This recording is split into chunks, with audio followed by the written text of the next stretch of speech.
journey between Pevensey Bay and Pevensey Western Station takes approximately 3 to 4 minutes on a good day. I, on the other hand, will be taking this journey on foot, approximately 1.1 miles past a Roman fort. Who in their right mind will be doing this on the day off, I bet you're thinking? Well, me, of course, but it wouldn't be me if I wasn't doing these sorts of things. And trust me, on the way we'll be passing something absolutely spectacular.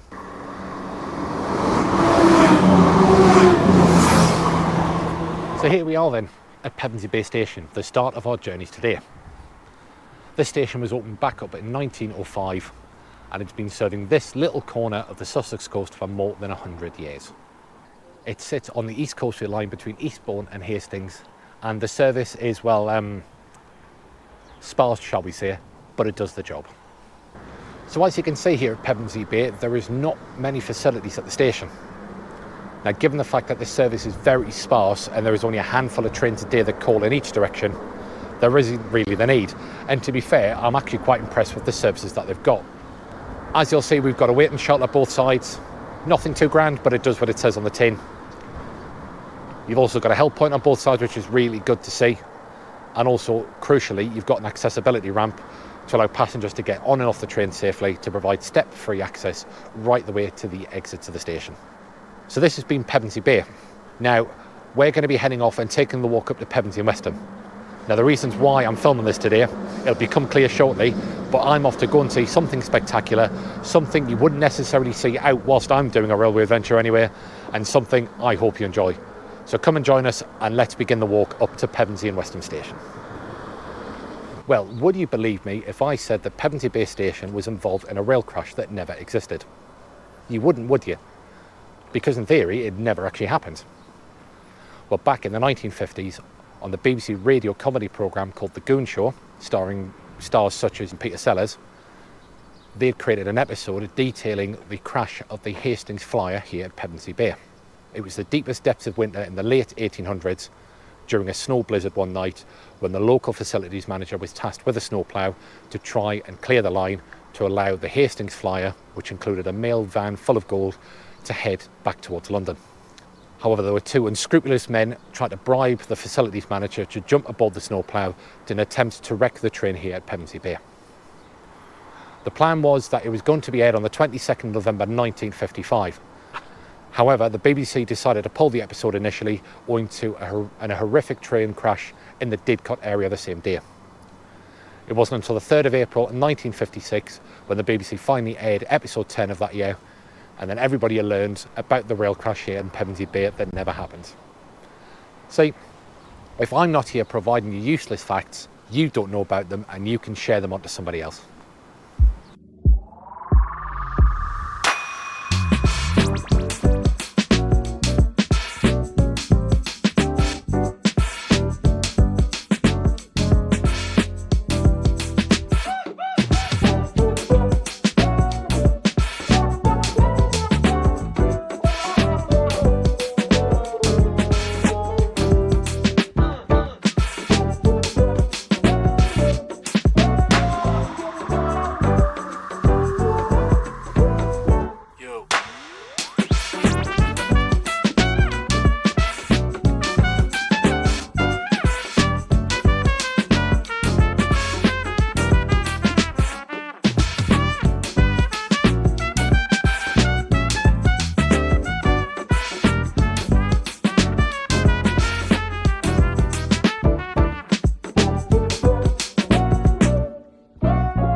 Countryside around here is absolutely breathtaking, don't you think? One thing I am pleased about is the fact that this is all flat land around here. You know how much I do like a good walk on a Great British Railway adventure, but there's times where I am appreciative where it's all completely flat. This is one of them, I tell you.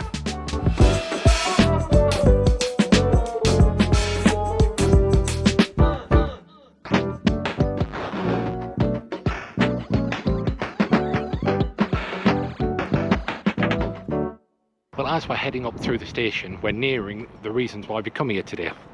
You'll just see, just poking out behind the hedges there's something spectacular over the other side.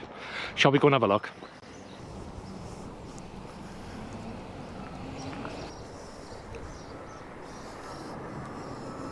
Now, over the years, I have visited some fantastic places on these Great Railway adventures. Really, some truly quaint and amazing things I've seen over the years travelling by train. However, coming around the corner and seeing these impressive, amazing Roman walls for the first time did stop me at tracks in a little bit. I just can't believe how this building has stayed the test of time, given how many sieges, how many garrisons it's been over the years, up until and even including World War II. I think it's just pretty impressive, don't you? Shall we take a walk in and let's have a look at Pevensey Castle?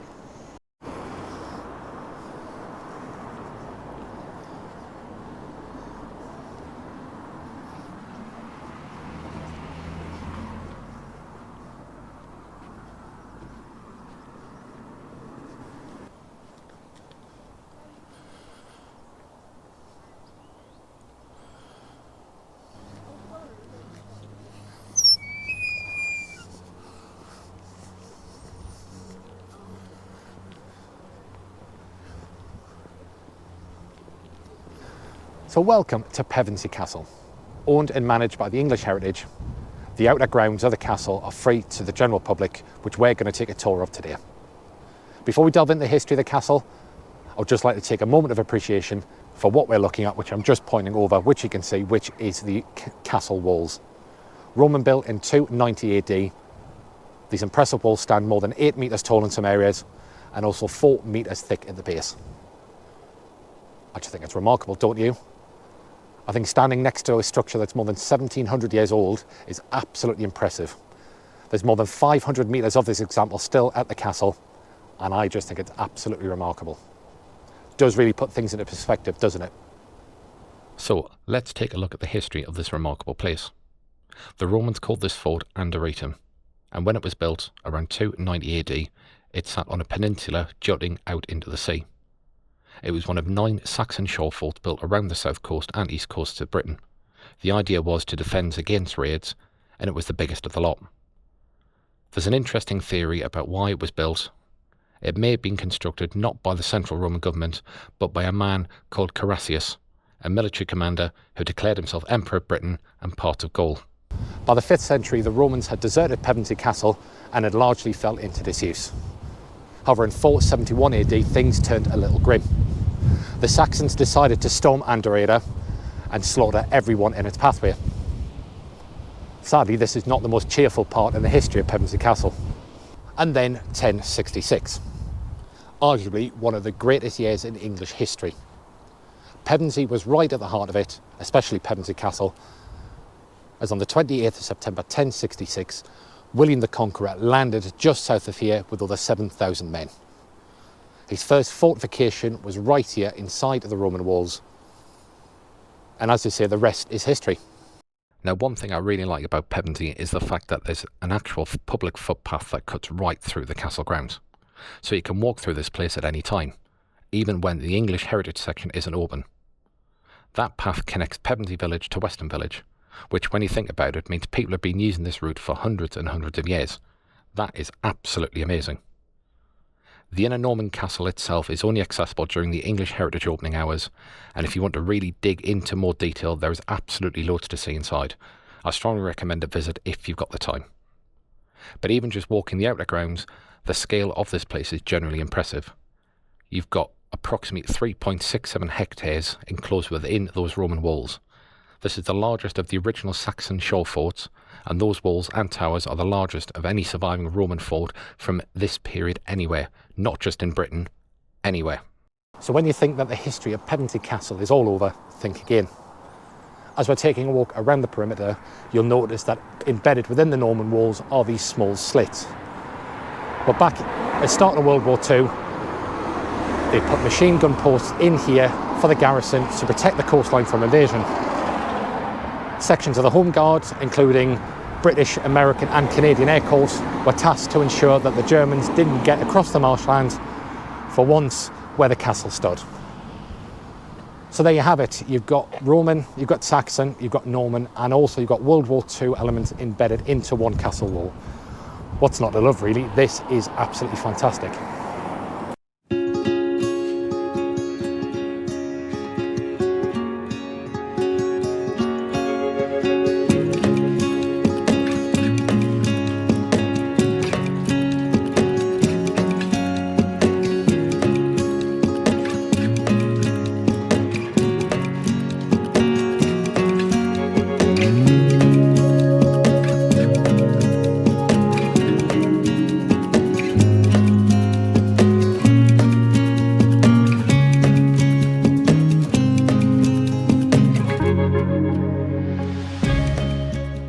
So after a short walk up from Pevensey Castle, we arrive at where we're going to finish today's video. This is Pevensey and Westham.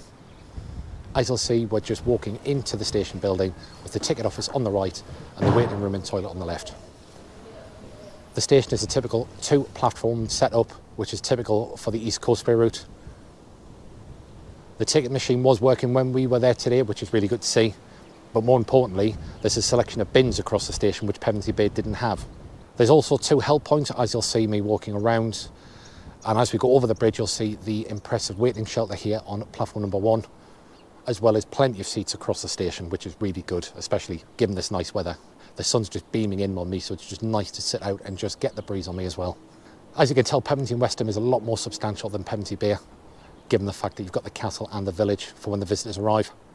But what I do like is the fact that you've got that railway quiet. When the trains depart, all you can hear is just the birds and the breeze in the background. I hope you've enjoyed watching this video as much as I've thoroughly enjoyed making this video today. This has been absolutely fantastic. Please remember to hit that like button, hit the subscribe button, and smash the notification bell to ensure you get instant notification on future videos of the channel. For now, thank you for watching. Take care, guys. Bye for now.